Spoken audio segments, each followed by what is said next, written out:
Hi, and welcome back. My name is Gerald Smith. This is Center Webcast. Today is Tuesday. Today is Thursday, April 23rd. This is episode 13. Today I'm joined as usual by Dr. Sybil Moore, my co-host.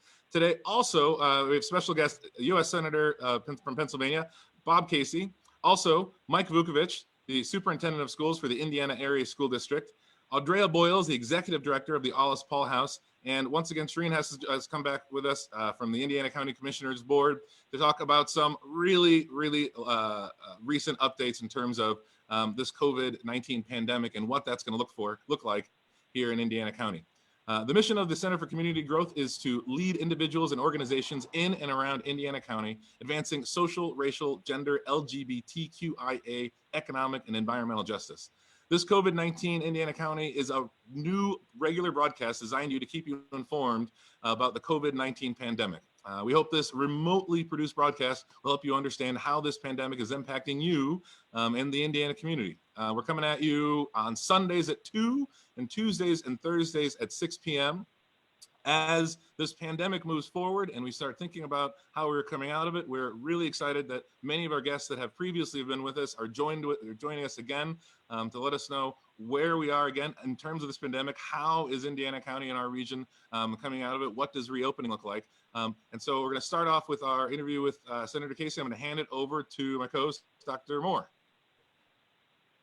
Hello, Senator Casey. How are you? Great to be with you. Thank you. Thank you so much for coming back. We really appreciate you taking out time to talk with us here in Indiana County. First, I want to start off, things are going, the legislation's getting passed very rapidly. There's a lot of changes that have been made within the last few weeks since we've spoken to you. And we're just beginning to see the impact of the three pieces of legislation that were passed over the last 4 years to assist citizens and businesses affected by COVID-19 mitigation efforts. The Senate just passed another piece of legislation on Tuesday, and Nancy Pelosi, leading the House, just passed the legislation in the House not too long ago. Can you tell us the details of that bill? Well, Dr. Moore, thank you. And great to be with you and Gerald and so many others. I think that the fundamental focus for that legislation, and this was an interim bill. This would be the fourth piece of legislation that would be enacted into law upon the signature of the president. The dollar amount was large, but the number of subjects covered was very, very, very limited. It basically covered small businesses, hospitals, and testing. That's pretty much it.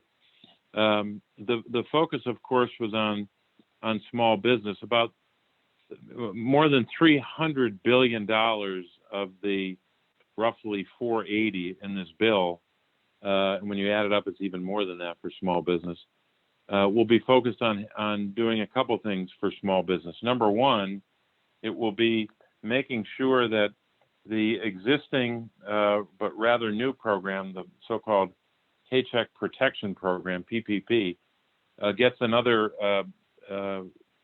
tranche or segment of dollars that the program needs, because they apparently ran out of money, so they need dollars to help more small businesses. So that's the funding part of this is where there was consensus. Where there was disagreement, but fortunately Democrats prevailed in this, was what the program is doing. And too often in the last couple of weeks, the businesses that were getting help were larger businesses, even though they're technically in the small business category, 500 employees or less.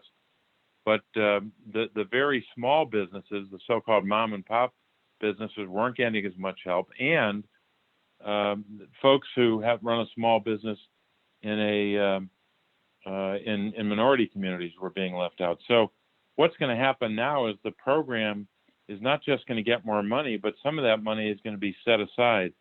$60 billion will be set aside for small lenders. This set-aside funding will help ensure that unbanked or underserved businesses can get access to the Paycheck Protection Program. This would include minority-owned banks, rural businesses, small mom-and-pop businesses, and smaller nonprofits that too often have been pushed to the back of the line for this program. So the small business help in this interim bill, which the House just passed and the Senate passed unanimously, will be the lion's share of the dollars in this bill. The other two features of the bill, another $100 billion, will be divided 75-25. 75% or 75 billion, and that's with a B, will be for hospitals because they need help, and that is a 100% Democratic only priority in this bill. Republicans didn't want to do anything. All Republicans wanted to do almost 2 weeks ago now on the floor was to pass $250 billion for small businesses and leave it at that. No set aside, no focus on how the program is working, just more money. Democrats said no to that. We said we want to provide more money for small business. We want to make the program better for those unserved businesses, and we want more money for hospitals. We got that $75 billion. The other $25 billion will be for testing, and this again is a Democratic-only priority in this bill, and we were successful. The testing is essential to opening up the economy. You can't talk about opening up large segments of our economy or our country without having a lot more testing. And as you know, testing has been a colossal national failure, the dimensions of which, or the scope of which, we'll be debating for the next 50 years. But this $25 billion will allow us to do two things. Number one is have the resources for a massive increase in testing, and it will make it a national priority. So I think the administration, by agreeing to this, was agreeing, at least implicitly, that testing is not a state-by-state phenomenon. It has to be a national priority. So this interim bill is good, but the next bill is going to be the subject of intensive debate and negotiation. And I think the next bill is going to be hard to enact into law because there's real divisions. Democrats, for example, like me, want to add more money for Medicaid. Republicans so far have not been willing to do that, and that's going to hurt a lot of vulnerable people, and it's going to hurt a lot of states if we don't do it. It's going to hurt rural areas, by the way, including places in our state like Indiana County, which is a rural community, a rural county. We need Medicaid dollars to help our rural hospitals.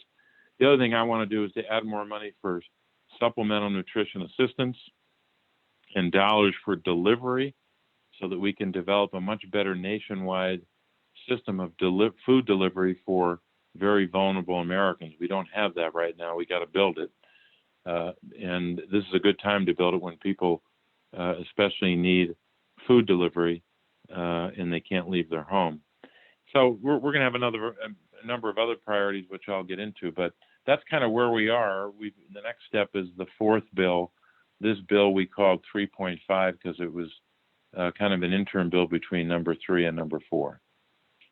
How quickly do you think those funds will get out to small businesses? Because we have been hearing in the news, locally, regionally, of course, in the nation, that some of the bigger box chain restaurants and businesses of that size were kind of jumping through a loophole where if they had 500 or less employees in one building, they were still able to get the money, which left a lot of, like you said, Main Street mall and paul shops, out in the cold as far as getting access to those dollars. And so can you tell us how fast that money now could be released?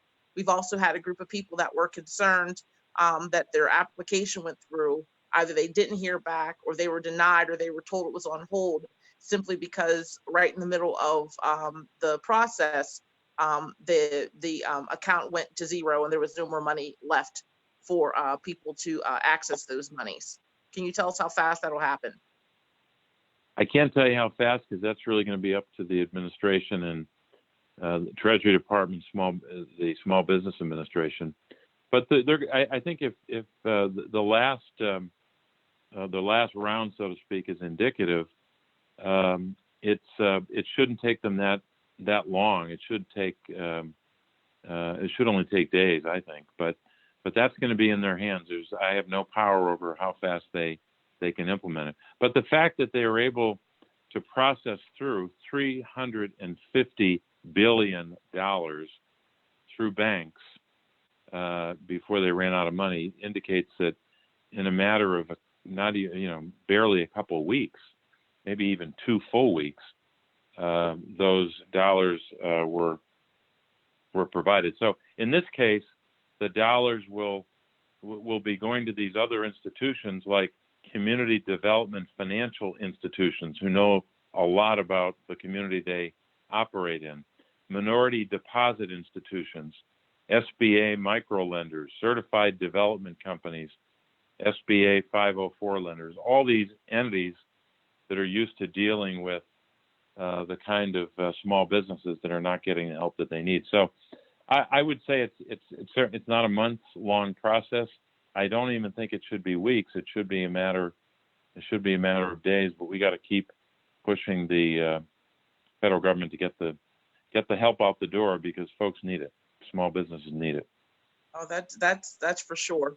I noticed that you were talking about the needs of individual families, specifically in the area of food scarcity. You have been integral in promoting legislation and regulation changes that would help SNAP recipients, not only in our state, but across the country during the COVID-19 pandemic. Can you tell us about some issues that you have addressed with the leadership of the United States Congress and the Secretary of Agriculture as it relates to beneficiaries of the SNAP program?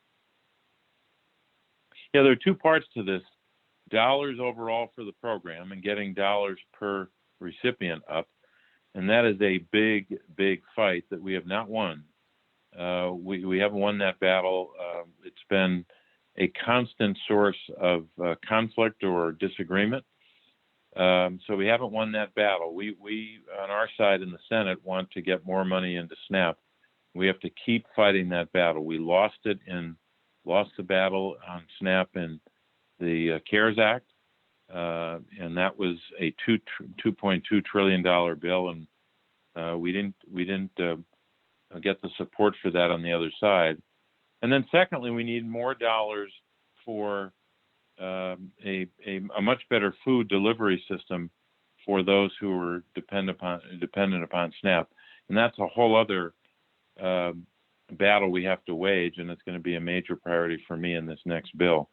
Because if you're a homebound senior and it's difficult, if not impossible, in many cases it is impossible for you to get out of the house, you should get help.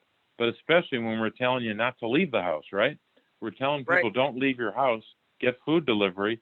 Well, that's great if you're gonna get a food delivery from a pizza place or something like that.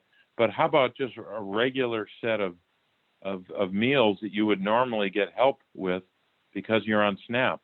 What about families that had school meals for their children? Are they getting deliveries of food? In some places they are, some places they're not. We as a nation have to get much better at institutionalizing food delivery for very vulnerable people.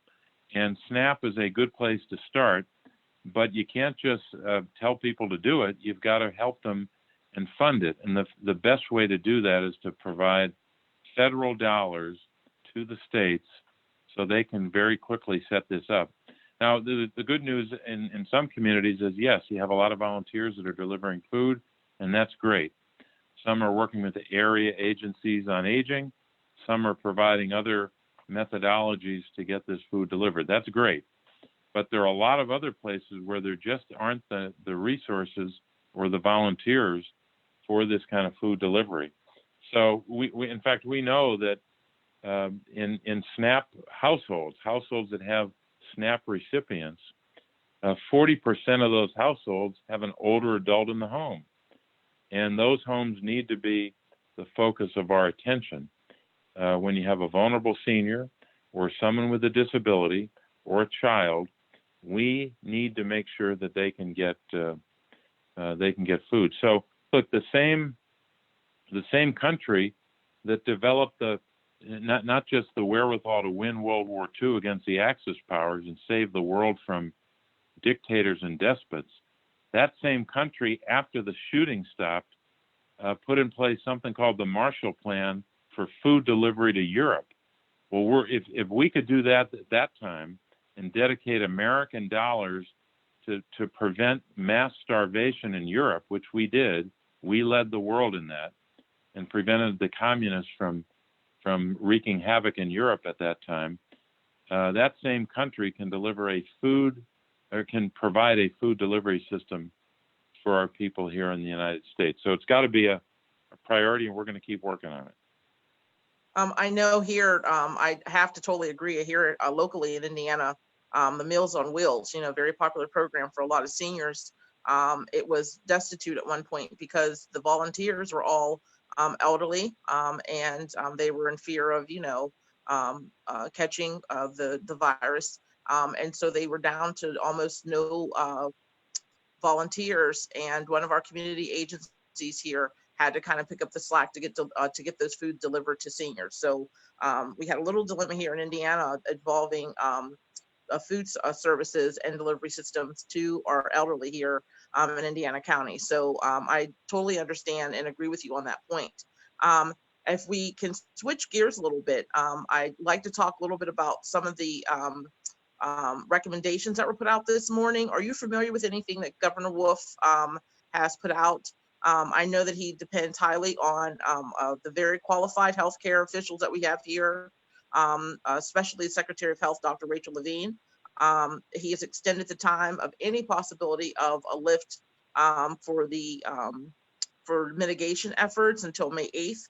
Are you aware of the exact factors that will be taken in consideration before the stay-at-home orders can be relaxed?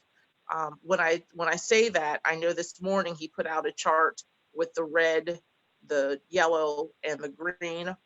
Also gave some guidelines as far as using Carnegie Mellon University to determine if their biostats department to kind of determine when it would be healthy for students, or for our general population to get back out into the community. Are you familiar with any of those regulations or any of the stipulations that were put out this morning? Well, I think I'm generally familiar, as a lot of people are, just from reading the paper. But I've made it a kind of a rule that when a public official of any public official, from the president to governors or legislators especially, and maybe especially legislators, that when you're commenting on a proposal to open up the economy that has to be based upon the public health determinations and the science and the experts that inform these plans, that you really, I'm not in any way qualified to critique Governor Wolf's proposal, nor am I qualified to critique what the White House has proposed.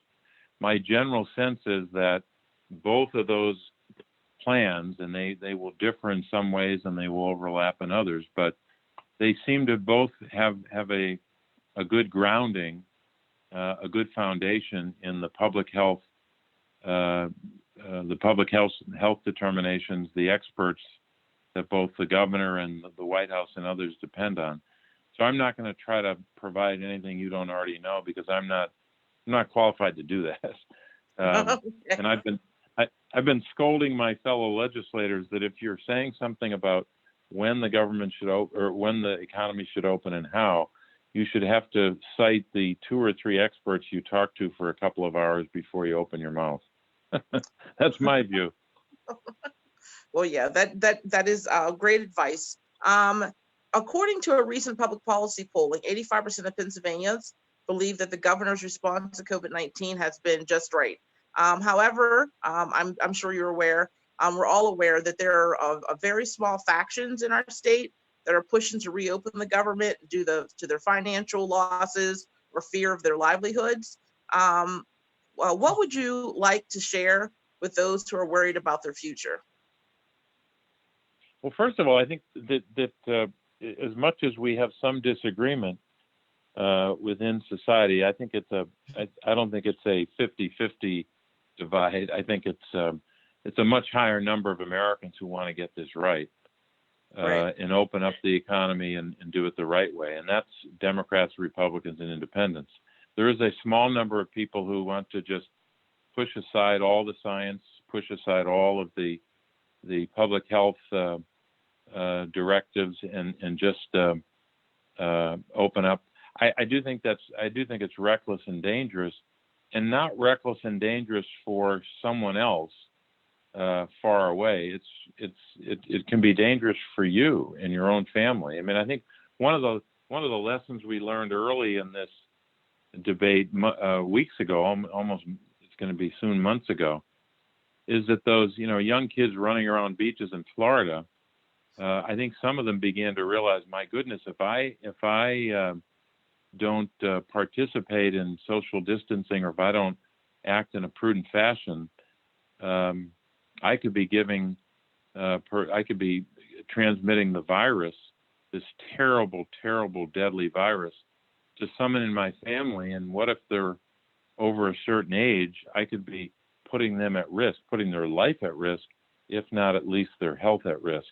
So I think the way we should all operate as Americans, as one people, and in Pennsylvania as within one Commonwealth, is to almost assume we have the virus.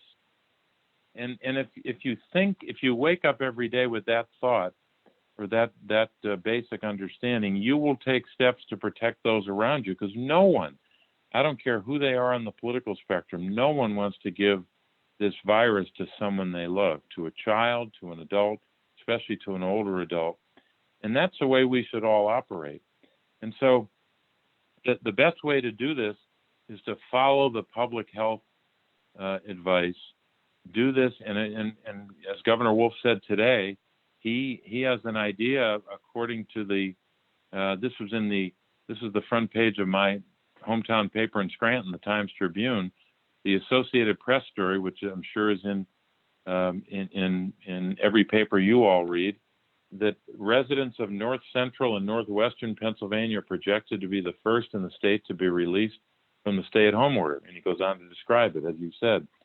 So it's not as if the governor and other elected officials are not thinking about and planning for trying to return to some sense of a normal life.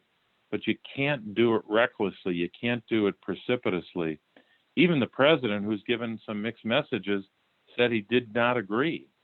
He did not agree with the decision made by the governor of Georgia, and that for a lot of people was surprising. So we all have to be truthful in what we say. We have to be consistent, and we have to follow the experts' advice. I've been using this line, listen to Fauci. And I don't mean just Dr. Fauci. I mean all the Faucis out there, all of the experts who are all on the same page, that the way we deal with the way we open up our economy is to lessen the likelihood that the virus spreads. And if we all keep doing that and keep doing our part as Americans, and don't pass on the virus to someone we love or to someone in our community, we're going to be able to open up the economy, get it revved up, and create jobs and open businesses again. But sometimes in what you might be thinking you're taking a step forward, a step that opens things up, and you'll end up taking 25 steps backwards. We don't want to fall back into that dark abyss of death and sickness that so many communities have been ravaged by. That's very, very sound advice. I kind of want to step into, I guess, my territory, which is education, and talk a little bit about some of the things that have gone on rurally in the rural areas of Pennsylvania since schools closed. When schools closed in March due to COVID-19, many schools were forced to rely on the internet to begin educating students virtually. Unfortunately, for some districts in rural areas, it has been fairly difficult to navigate this due to a lack of access to broadband services. I know in 2018, you led a group of 16 of your colleagues in an effort to increase broadband access, which led to a $550 million rural broadband loan and grant pilot program last year. What are you hearing from constituents about this need for broadband in rural areas, specifically now during COVID-19, where everyone is using the internet? And will there be any further funding dedicated to this crucial piece of infrastructure in the near future? Yeah, I think if anything, it highlighted a problem that so many Americans have lived with and have experienced, meaning lack of broadband, lack of connectivity, and if anything, it put a giant spotlight on it and exposed this problem in a much more urgent sense. So many folks who live in small towns and rural areas of Pennsylvania, as you know, we've got, and you know, you're sitting in Indiana County, you understand what I'm talking about. We've got 67 counties, 48 of them are rural. So, you know, more than 70% of our counties in Pennsylvania are rural. And they're the ones that have been living with this lack of broadband for too many years. And that's true across America, that we don't have nearly enough broadband deployment. What we have to do, and I think we can maybe take some steps in the next bill, but we have to take even existing broadband funding mechanisms and begin to get that money out faster and begin to deploy it. And maybe we have to come up with some, and I hate to use the word interim because it sounds limited, but some kind of interim approach where we set up broadband networks that might be temporary in nature, but just get us through the next couple of weeks or months. But we are way behind in terms of the deployment of broadband, and you cannot, when you have that many children across America, tens and tens of millions who are home, you cannot just have them sit on their hands and wait for the next school year. We have to figure out a way to get distance learning to be much more of a reality than it is now. Now, in the CARES Act, Pennsylvania got something on the order of about $625 to $30 million, and a lot of those dollars at the school district level are meant to be for technology, to provide opportunities for children to be learning at home.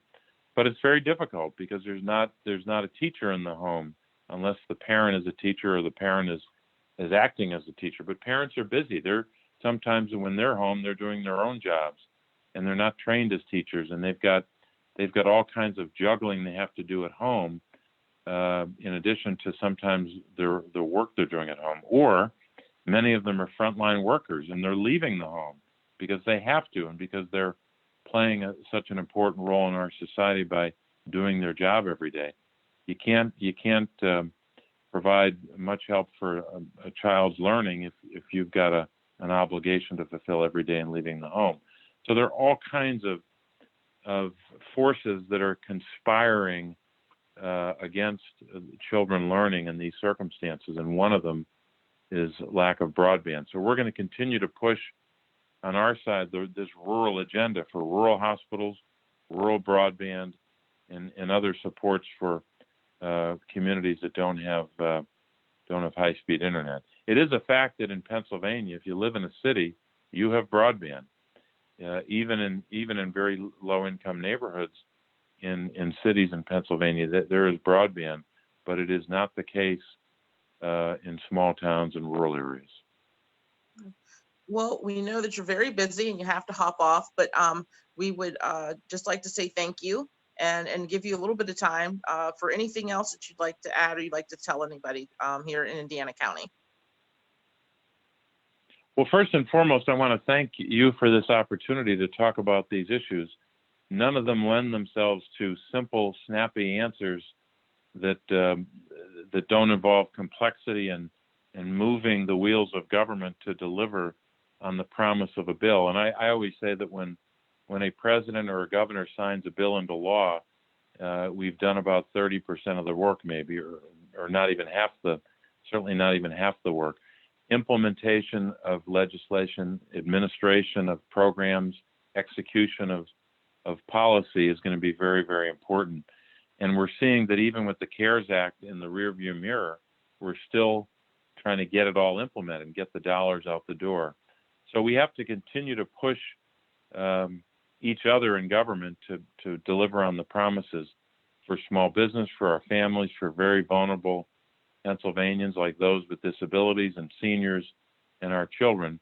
And we've also got to lift up, and not just by words and pats on the back, but lift up by way of premium pay, and as some people call it, hazard pay, these heroic frontline workers, whether they're healthcare workers or whether they're working in a healthcare setting or a home health, or if they're first responders on the street, or if they're grocery store clerks or maintenance folks. You go down a long list of American workers who are doing their job. We want to thank them and praise them, but we also should give them a pandemic premium pay. That's the HEROES bill that we're talking about trying to enact into law, as well as I think for healthcare workers, we should add a GI bill like feature so that you can get loan forgiveness or other supports that you need because of the great sacrifice you made as a soldier on this battlefield against this common enemy, this virus in this war we're waging. And then finally, we want to commend and salute so many Pennsylvanians, millions and millions of them across our state, who are doing their part in this war. They're staying home, they're social distancing. When they go to the grocery store, they're wearing masks. And they know that their mask protects the person they might encounter, and that the person who has a mask on protects the other person. So we want to thank them as well. And we want to thank so many people who are making sacrifices at this very difficult time for our nation and for our Commonwealth. And we're all in this together. I like to say that we should aim to make Pennsylvania a Commonwealth in life as well as in name. And the way we make Pennsylvania Commonwealth in life is to all do our part to lessen the possibility that the virus will attack a family member or a member of our community. So we've got a lot of work to do beyond public policy, but I'm going to keep working as a member of the United States Senate on behalf of the people of our Commonwealth. And I want to thank you for the opportunity and say hello and thanks to the people of Indiana County. Well, thank you. And we'd like to join you here at Center for Community Growth in thanking all of our frontline workers, the grocery store workers, the janitors even in the hospital that are, cleaning up behind everybody that is working every day to feed families and to keep us all healthy. We'd like to thank you for taking your time out and coming here to talk with us. And we appreciate you so much and all of the work that you're doing for us here in Pennsylvania. Thanks so much, and thanks for the opportunity.